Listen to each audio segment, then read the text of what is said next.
Welcome to Parks and Places Online. I'm Tom. Today we're going to explore the trails of Rocky Mountain National Park. Rocky Mountain in Colorado is my favorite destination for hiking. There are easy hikes around lakes, there are strenuous hikes to alpine lakes, and there are killer hikes to mountain tops, including what I consider to be the hardest hike of my life. So today we'll explore some of the trails in Rocky Mountain National Park.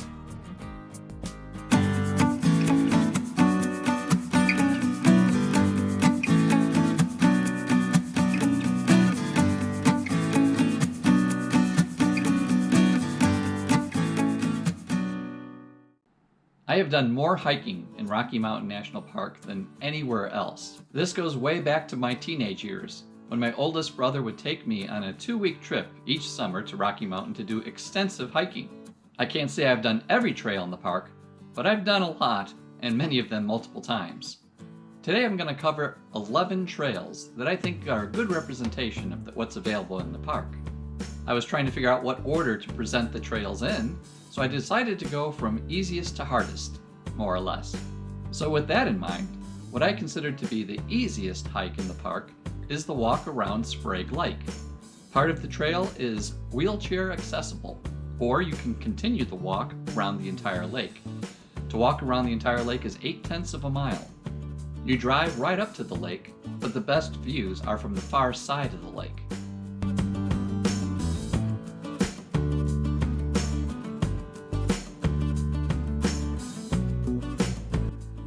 Number 2. Bear Lake is a major destination in Rocky Mountain. The road dead ends at a large parking lot at Bear Lake. The walk across the parking lot is probably longer than the walk to the lake. Once at the lake, there's a trail around the lake that's 7/10 of a mile.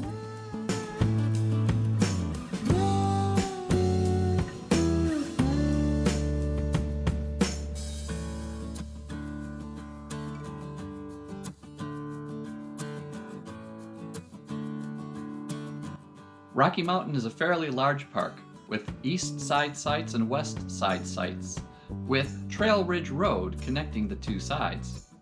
Most of the hikes that I recommend today will be on the east side of the park, but number 3 is on the west side. Adams Falls is near Grand Lake, which is also on the west side. The trail is 6/10 of a mile round trip, and it gets you to what I consider to be one of the nicer waterfalls in the park. Not part of the official trail, but I scaled down into the canyon and then walked upstream into the slot canyon to get a view of the lower falls.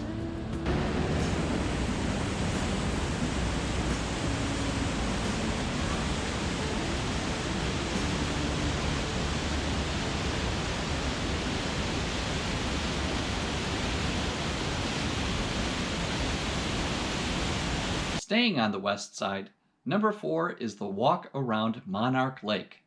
Technically, this 4.2-mile hike is outside of the park boundary, but who's splitting hairs?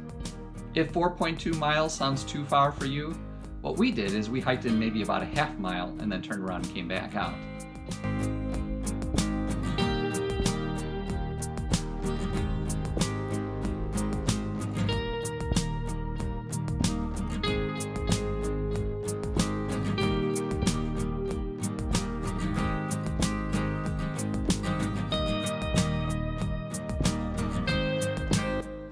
Trail Ridge Road isn't just a means to get from the east side of the park to the west side of the park. Take the drive just for the drive's sake. It's beautiful. The Alpine Visitor Center is at the top of Trail Ridge Road, and where you catch the trail to Alpine Ridge. This hike is only 7/10 of a mile, but at 12,000 feet, expect to get easily winded. Also dress warm, regardless of how hot it is at lower elevations.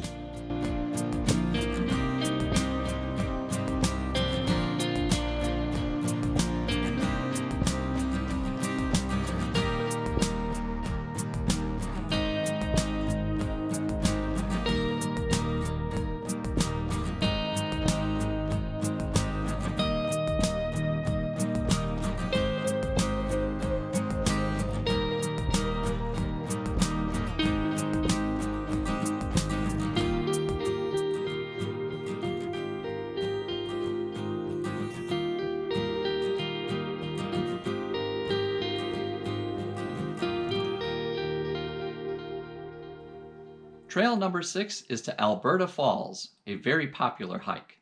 It is 1.6 miles round trip. I tend to dislike trails that are overcrowded, and for that reason I have a hard time recommending this trail. But it is a nice waterfall. If you want to do a hike in Rocky Mountain, but you only have time to do one hike, then my recommendation is the trail to Nymph, Dream, and Emerald Lakes. Going all the way to Emerald Lake is 3.5 miles round trip. If that's too far, then going to Dream Lake is beautiful, and that's 2 miles round trip. But I suggest going all the way to Emerald Lake if you can.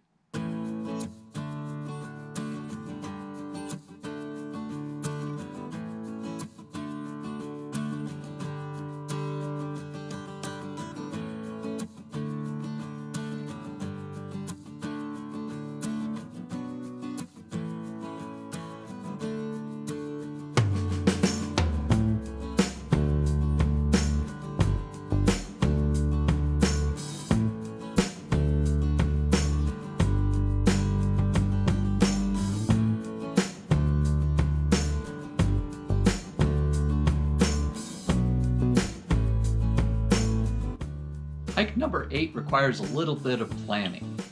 It is a bit long at 10 miles, but it's mostly downhill.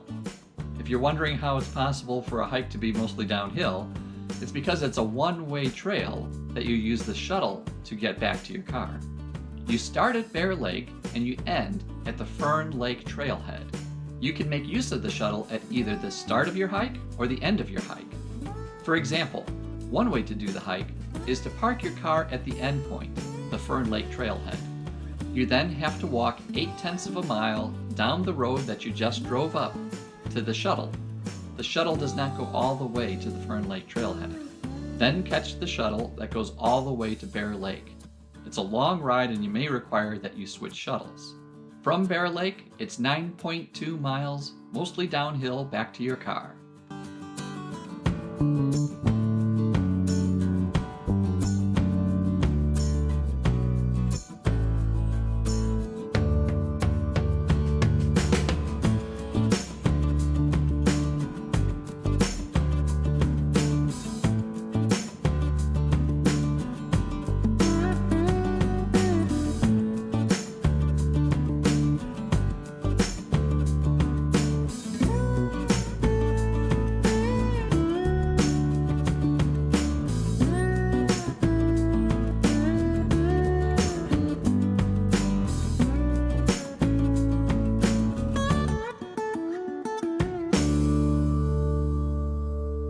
The last 3 hikes that I'm covering today are to mountain summits, so the level of difficulty is much greater than the previous hikes. Flat Top Mountain is appropriately named. Unlike mountains that have a peak, Flat Top Mountain is, well, flat on top. If you're ambitious, continue the hike along the top of Flat Top Mountain to the left and then climb to the top of Hallett Peak.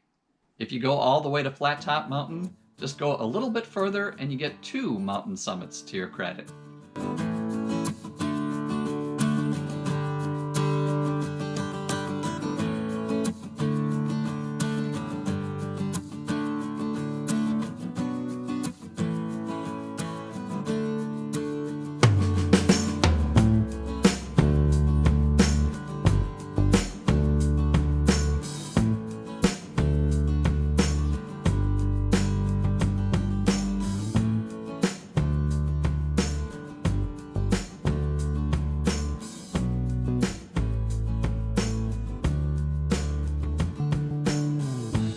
Shout joyfully to the Lord, all the earth. Serve the Lord with gladness. Come before him with joyful singing. Know that the Lord himself is God. It is he who made us and not we ourselves. We are his people and the sheep of his pasture.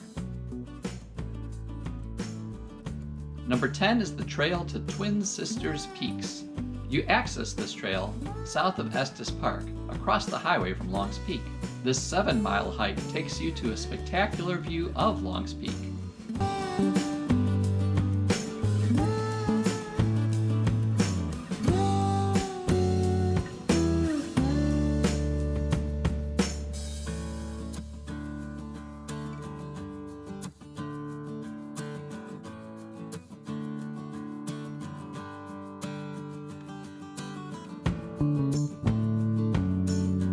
The last trail that I'm covering today is the trail to the summit of Longs Peak.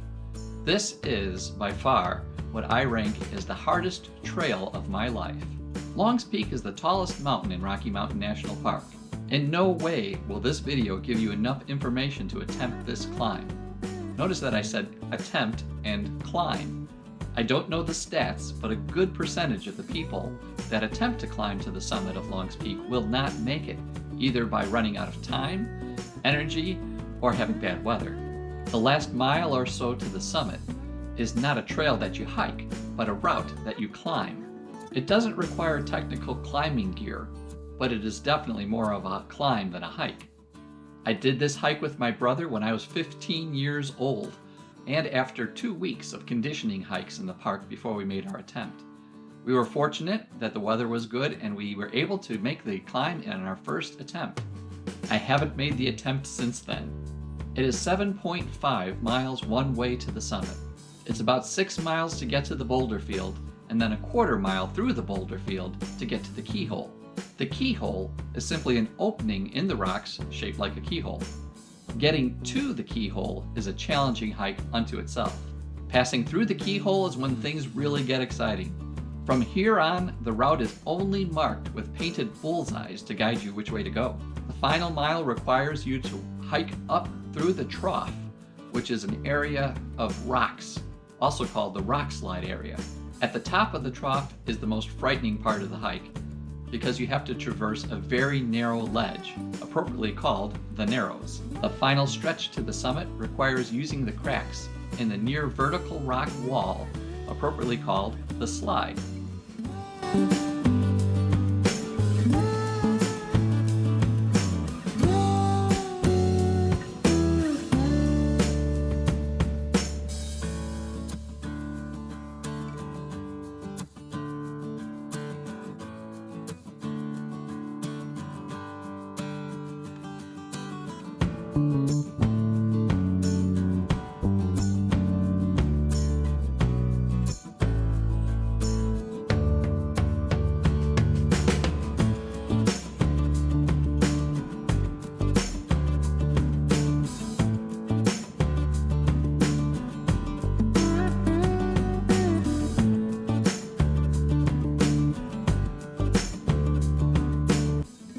We did this as a backpack trip overnight, actually as a 2-night trip. The first day we hiked in just a few miles just below the tree line and spent the night. On the day that we climbed to the summit, we started hiking before dawn and we got to the boulder field just as the sun was coming up. We ate breakfast and then traversed the boulder field to the keyhole.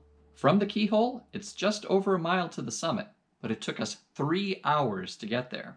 There are so many more wonderful hikes in Rocky Mountain National Park. You could spend an entire summer there and not be able to take all the hikes.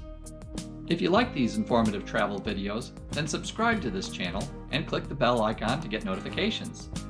If you like this video, give it a thumbs up.